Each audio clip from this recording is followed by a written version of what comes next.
today is a collection of stories from over the centuries and how the weather affected those ceremonies. Here is a spoiler alert.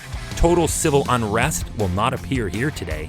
Hi, I'm Chris May, writer, producer, and host of This Day in Weather History, now in its second year from the Weather Network in Canada. I could have started with an older, more historical event, but let's open with a real standout ceremony for a standout president elected at its time and a ridiculously standout weather event that sent it all sideways. This day in weather history. Have you ever heard of the January 1961 nor'easter? Yeah, probably not. Maybe you know it by its other moniker, the Kennedy Inauguration Snowstorm. Yeah, that's the one. How does 8 inches over 20 centimeters of snow sound? That would cancel an outdoor party.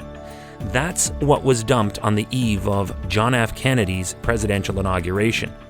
Kennedy's event took place on January 20th, 1961, this day in weather history, despite all the complications that were associated with this nor'easter.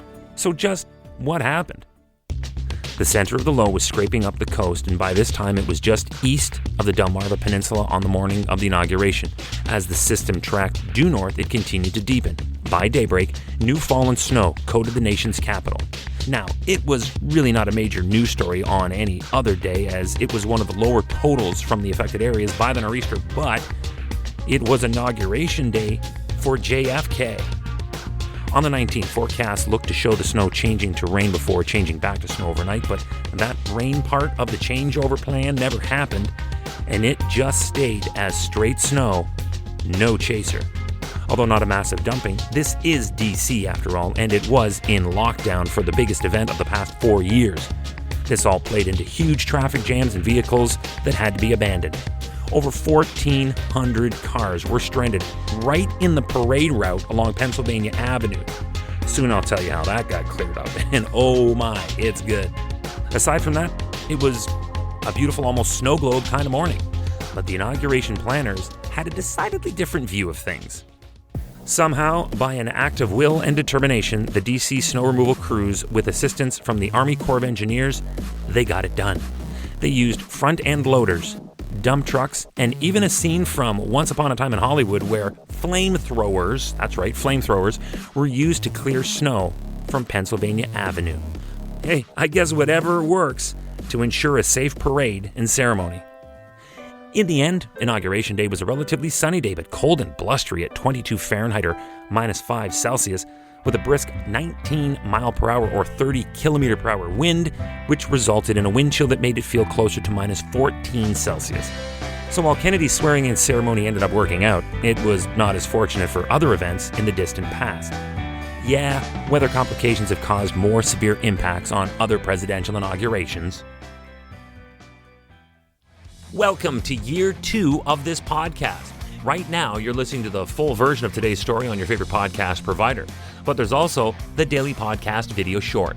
They're shot right here in my podcast recording studio, so you get that perspective. But oftentimes, they will include visuals from that day's event, from when it happened, in weather history.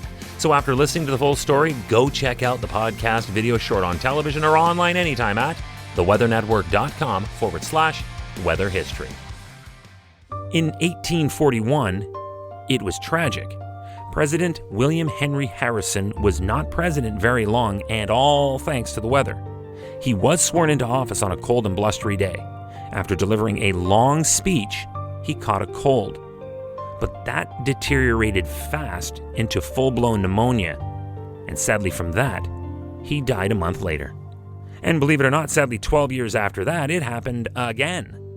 In 1853, when President Franklin Pierce was sworn in, his wife, the First Lady Abigail Fillmore, she caught a cold, and that cold developed into pneumonia, and she passed away shortly afterwards from it as well. At some point, was it not suggested that this event just take place indoors? In 1937, no lives were lost, thankfully, but the conditions were just as awful. It poured rain during the inauguration of President Franklin Delano Roosevelt's second term. This actually marks the first time the event was held on January 20th, and that tradition has lived ever since. The temperatures dropped enough for the rain to transition over to freezing rain and ice pellets, and that dramatically thinned the crowd for the event. Throughout the day, Roosevelt, however, insisted on still going out and riding in that open car despite it having a pool of water on the floor. All right, last one. There's a reason for this. It was in 1985, for President Ronald Reagan's second swearing-in, that we finally decided enough was enough and we moved the ceremony indoors. This year would definitely have resulted in a lot of sick people from the extremes. The temperature at noon that day was a bone-shaking minus 13.8 degrees Celsius, with the wind chill making it feel closer to the minus 23 to minus 29 range. That obviously also canceled the parade. This day in weather history. Tomorrow, back in 1999, 127 tornadoes touched down across the Mississippi River Valley. On that January 21st, the U.S. Storm Prediction Center issued warnings for the states of Arkansas, Tennessee, Louisiana, and Mississippi. It was bad, and we will remember it together tomorrow on This Day in Weather History with me, your host, Chris May.